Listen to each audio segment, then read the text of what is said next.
And Prosecutor Curry, you will recall that on the evening of November 19, 2013, let's switch to him. That there were several of us from the public safety community who stood in the dark on the south side of Indianapolis to disclose that the investigation of the circumstances of the Richmond Hill explosion had become a homicide investigation. Today's verdict confirms what was apparent to the investigators virtually from the first day, and that is that the explosion that had occurred 9 days earlier was a senseless criminal act that resulted in the horrific deaths of Dion and Jennifer Longworth, injury to several others, unparalleled property damage, and a loss of a sense of safety and security for the residents of that neighborhood. By the conviction today of Mark Leonard and the guilty plea of Monserrate Shirley, we have completed two significant steps in achieving justice that we pledged for the residents of Richmond Hill on that night. Is it important for you to get life without parole? Talk about the procedure there and how important that is to people in Marion County. Yeah, and I'll address that in a second. I also just wanted to add, as I did yesterday, that I hope everyone can appreciate the tens of thousands of hours that would go into this investigation and this prosecution.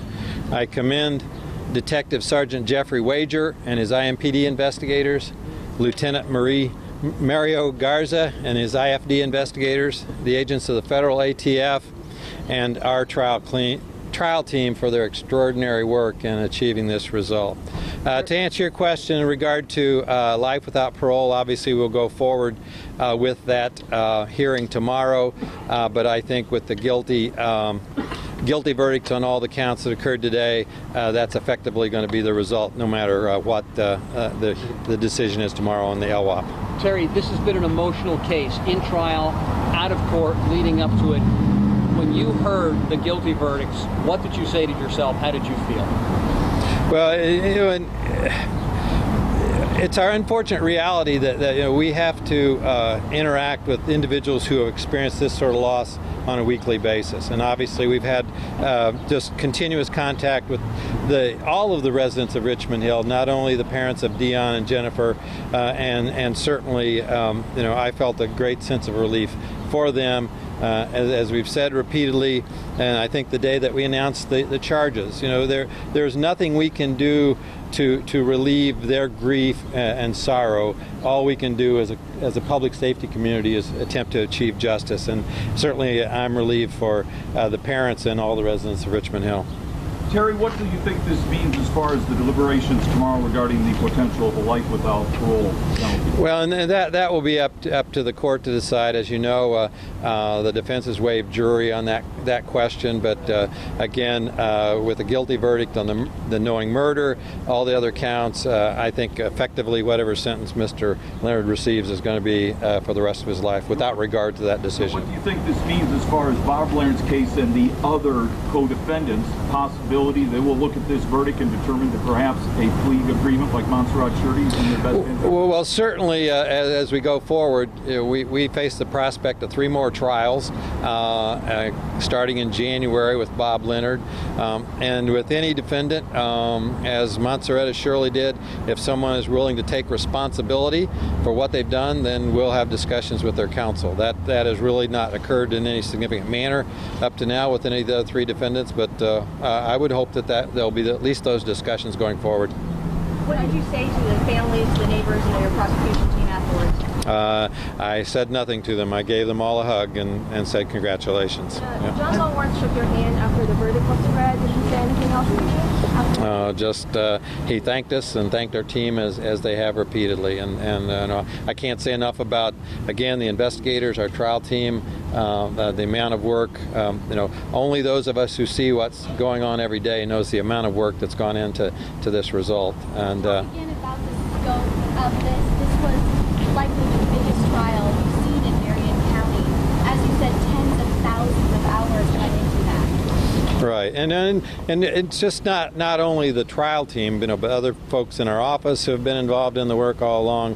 The initial investigation by the fire department, as well as the ATF was on the scene. State Farm Insurance obviously was on the scene, and so it's just this countless number of individuals who have contributed in one way or another to the end result that we have here today. Terry, has this put any strain on our budget? We have 3 more cases. Talk about what that means. Well, and up until now, no, we've not incurred any extraordinary costs in our budget. We were able to conduct the Bassard trial without asking for any additional funds, and so far we've not had to do that here.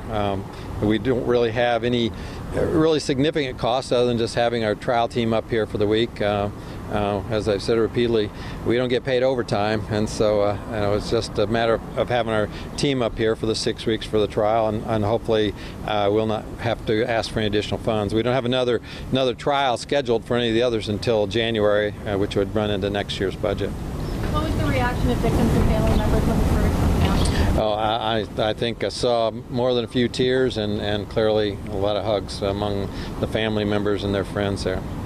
So, do you have a message for anybody else who might want to concoct some sort of scheme for insurance fraud here in Marion County? 53 counts of guilty. Yeah, that's. I said repeatedly when this first occurred, as obviously we were privy to the investigators and what was being discussed, and that if anyone understood the level of sophistication and science involved in investigating fires, explosion, that sort of thing, no one would ever give thought to doing this sort of thing, because as you heard during the 6 weeks of trial, obviously the sophistication of the investigators and their ability to determine what occurred is impressive. As you now know, when the explosion occurred, the investigators immediately knew that something intentional had, from the simple fact that the microwave had blown from the inside out, and building upon that obviously led to the development of the case that we finished here today. Terry, what do you think the strongest part of the case was? Was it Monserrate Shirley? Was it something else? No, I think it was the combination, and I believe our deputy prosecutor I believe that we could have obtained this conviction even without Monserrate Shirley's testimony. Clearly Mark Duckworth, who was a longtime friend, was very critical, but again, just the accumulation of evidence, the fact that initially the Leonards had said they'd not seen each other for 2 weeks, and through just good old shoe leather work, found videos from at least 2 different bars where they were together in the week prior to the investigation. So the cumulative effect of all of this led to what is obviously a very quick verdict here today. So thank you very much. Appreciate it. Prosecutor Terry Curry, that was Marion County Prosecutor Terry Curry. Just to wrap up what he said, that he was relieved for the families that he hugged, and he congratulated them. Of course, he is proud that the message he would send to the community is the message that the jury gave, which is guilty for Mark Ray Leonard on all 53 counts.